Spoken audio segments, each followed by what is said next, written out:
Hi everyone, today's video is all about jackfruit. Is a tropical fruit native to Southeast Asia and has been gaining popularity in recent years due to its numerous health benefits. Rich in nutrients, jackfruit is a good source of several essential nutrients, including vitamin C, potassium, dietary fiber, and antioxidants. May improve digestion. The high fiber content in jackfruit may help improve digestion and prevent constipation. The fruit also contains digestive enzymes that can aid in the breakdown of proteins and starches.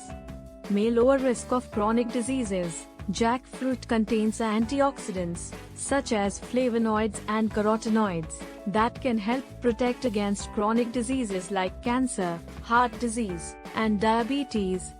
May boost the immune system. Jackfruit contains vitamin C, which is essential for a healthy immune system. Avoid taking tablets.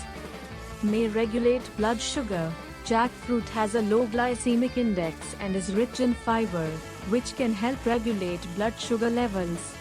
Please like, share, subscribe and press the bell icon. Millets Mane Ota.